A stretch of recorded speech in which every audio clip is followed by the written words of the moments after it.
said in the preview of this game, respond for this badge. This badge means everything. Go there. We don't want a shirt. We wanted to fight for ours. And I have to say, the second half was the best football we have played this season under Pochettino. That was sensational. We played Villa off the park. We could have scored 4. We could have scored 5. That was the best performance we put in the season. When in the second half, we have been one of the worst team in the league. I'm very proud of the second half display. So first, I have to say that we criticize the players, the manager, and every time we come very angry. But when they deserve the praise, we need to give that. That was a really good performance. And again, the VAR robs us. But again, how much time can I keep crying? We know they have robbed us. No benefit talking about it. But overall, I'm very proud of the side in the second half.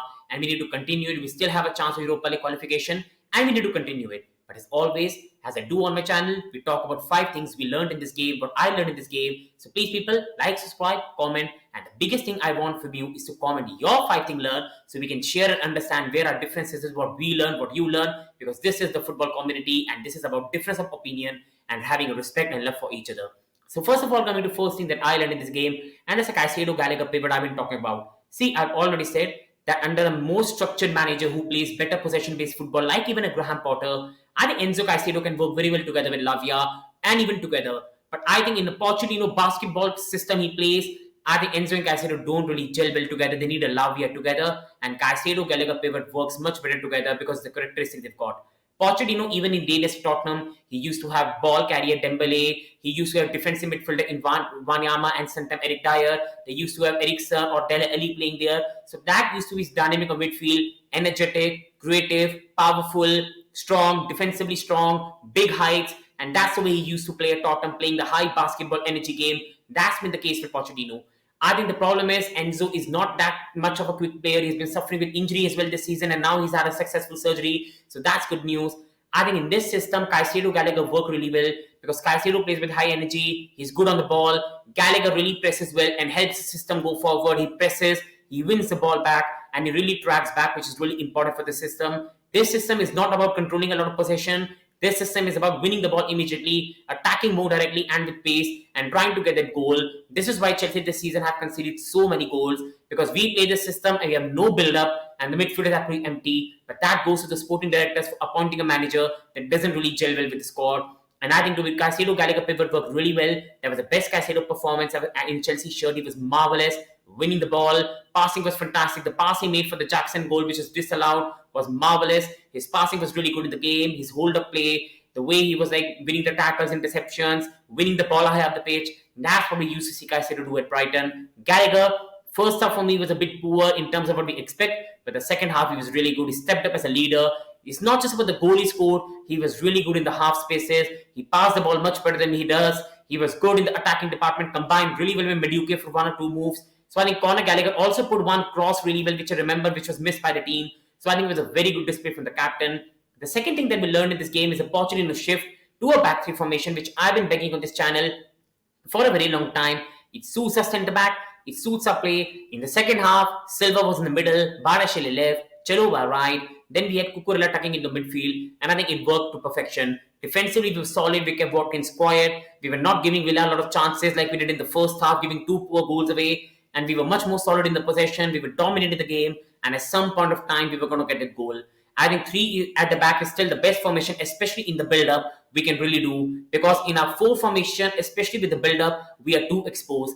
Caicedo is left all alone and he's pressurized by the opponent, loses the ball. Then Silva is left isolated. I think that was much better, and that also produced one of the best performances of Bardashele under Pochettino and his best performance since the last season under Graham Potter. That's how disappointing Bardashele has been under Pochettino. But in the back 3 with Silva, he looked much more assured, and I think that was the best Bardashele performance. And that brings me to the third point. That is Bardashele. I think he made me very happy. I still believe in his talent, but you cannot keep backing some poor errors by the player. And Bardashele this season has been making childish errors. From a player of his ability to expect it, he has been really, really poor. With Disasi's partnership hasn't worked out, and he's been really, really poor this season. But Bardashele with Silva looked much more assured. His ball playing was really good. You have to see he was defensively winning his tackles with Watkins. Has a last man in the second half. We were trying to go for the winner. Bardashele won his duel so many times. He carried the ball well. He won the corners. He went attackingly sometimes, even as a left back in the end part of the game. He also played an assist into the goal, which was wrongly disallowed. But overall, I was really happy with Bardashele. This is still a player I have a lot of stocks on. He's still a very good player. And I believe next season, if Pochettino stays, I don't know. I still don't know in his system can he work, or will we sign another centre back, or can Fofana return, or especially under a more possession-based manager. I think he still has a good future at Chelsea. Disasi is still one player I want to see improvement, and I still believe he has a lot to improve before he becomes a proper Chelsea centre back. But Chaloba, Bariashile, and if we go on to sign another good centre back, and if Fofana comes back fit, I think next season we can again do well. But overall, Bariashile needed to improve, and that was a much better display. And that again, that takes me to a point that I think I have to make for a long time, and the point that we have been making as fans for a long time is I think we need to sign a striker now. There's no ifs and buts. Again, our conversion rate is a big problem. We can blame the manager as much as we want. But first of all, the chance that Jackson had, it should have been 1-1, and the game could have been very different. You know how much I love Nicholas Jackson, how much I praise him. His dribbling, his hold-up play, the way he carries the ball, the way he builds the play up, the way he combines with the players and bring them into the play, like Palmer, like on the left side, sometimes mudryk. He did a good job overall, Nicholas Jackson again. So again, to Nicholas Jackson, I have to give him credit where it's due. That was really good from Nicholas Jackson. That was very good. But again, his final output is not there. And I still believe this player can play really well with another striker. He can really do a fantastic job with another striker. And I think this is why we need to sign another striker. And Nicholas Jackson can play either behind him, or if Nkunku comes fit, he can even play as a player from the bench, but has a proper striker. And this is not an overreaction. I don't think that he's right now a 20-goal striker, which Chelsea need. But I still really love him as a player. But I don't think he's going to immediately become a clinical goal scorer in just one season. He still needs a lot of time and development. That brings me to Makalu Mudryk. And see, you saw Noni Madueke in this game. Noni Madueke was fabulous in the second half.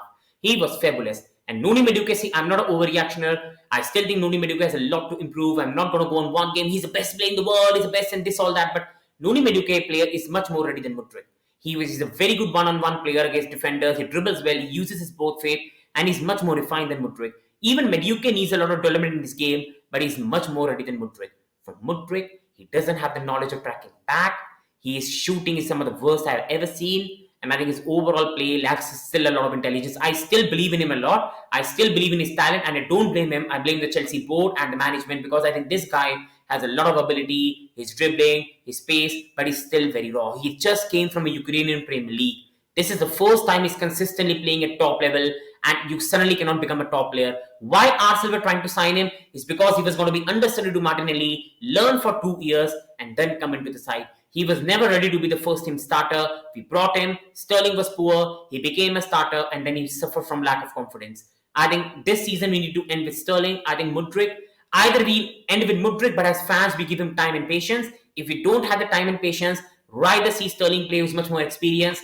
And the next season, we sign a proper goal scorer. We sign another winger. We take that pressure away from Mudryk. He learns behind the scenes. And in 1 or 2 seasons, he can really kick off a Chelsea. Or otherwise, we need to take the hard decision. Because I believe there's a good player in him, but he needs a lot of development. And overall, people, that's a 5 things learned. But overall, I'm very proud of the side with the way they come back. It's just about continuing. We need to beat Tottenham in this coming midweek. And after that, we've got Nottingham Forest, Bournemouth, West Ham.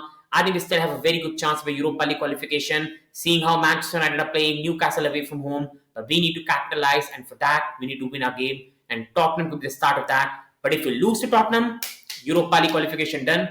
And people, we need Europa League qualification. We need the chance to go to Champions League. And we need the 30 million the Europa League gives. This is my opinion on the match. And overall, please people like, subscribe and support the channel. Thank you. Wishing you all the best.